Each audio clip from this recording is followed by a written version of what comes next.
bulkanı hazırlamak için bugün kəsmikdən istifadə edirəm.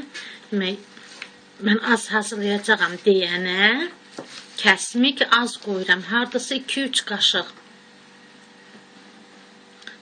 3 qaşıq kəsmik əlavə etdim və dolusu, bax qaşığın dolusu 1 xörək qaşığı da şəkər tozu əlavə edib qarışdırıram. Qaşığın ucunda azacıq da un. Bax beləcə. Onu götürüb səpirəm. Demək olar ki, yarım xörək qaşığı. Bax beləcə. Və qarışdırıram. Qəşəngcə bunu qarışdırdım. Çalışıram ki, içərisinə döktüyüm şəkər tozu yaxşıca bunun içərisində həll olmuş olsun.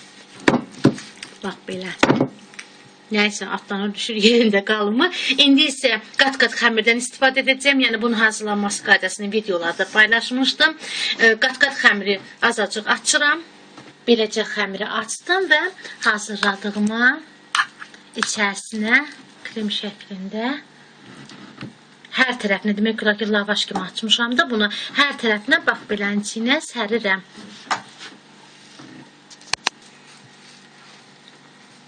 Beləcə demək, həmən kəsmiyi sürtdüm. Ay, tam qıraqlarına sürtmürəm. Yəni, bunu uşaq elədi. Tam qıraqlarına sürtmürəm. Yəni ki, rulet kimi bükəndə bizə əziyyət verməsin. Yəni, qıraqlarından adətən çox vaxtı çıxıb yanmasın. Rulet şəklində bükürəm. Söz yox ki, 2 əllə edədə daha da rahat olacaq. Mən sadəcə 1 əlli işləyirəm deyənə. Ola bilsin ki, belə çətin görsənsin. Nəysə, axıra qədər bunu bax beləcə bükək. Beləcə qatladıqdan sonra çalışıram ki, qıraq hissəsini müəyyən qədər, yəni xəmri bərkidim ki, açılmasın. Onu da qeyd edim ki, ruletdə bişirəndə və yaxud bulkada bişirəndə həmən dəqiqə hər ölçüdə kəsmək. Yəni, müəyyən qədər aralı məsafələrdə bunu kəsək. Yəni, birinci buradan kəsək. Sonra isə müəyyən qədər məsafə ötürürəm. Bax, buradan kəsək.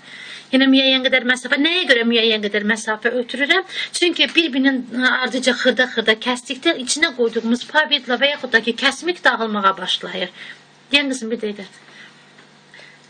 Sonra isə, bunu kəsdikdən sonra isə başlayıram bunları təzdən ortasından mənə lazım olan ölçülərlə kəsməyə. Sən bunu kəs balam.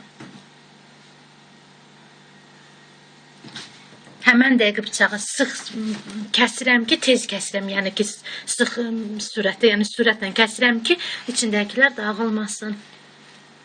Kəsdiyim bulkanı bax beləcə götürürəm.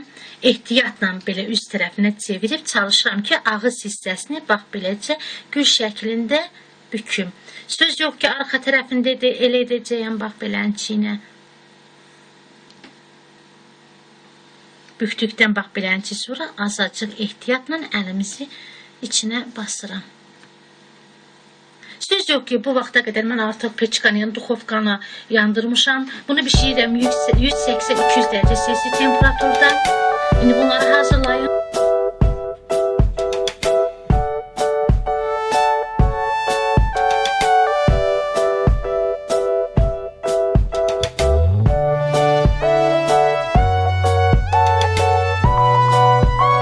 Pişirdiyim beləcə hazır. Bax, hansı tərəflərinə əlimlə kəsmik dəyibsə, görürsünüz, müəyyən qədər rəngi ötmüş olur. Yumurta da istəsəniz üzərinə vura bilərsiniz. Mən ancaq vurmadım. Üzərinə sözsüz ki, şəkər tozu səpəcəyəm.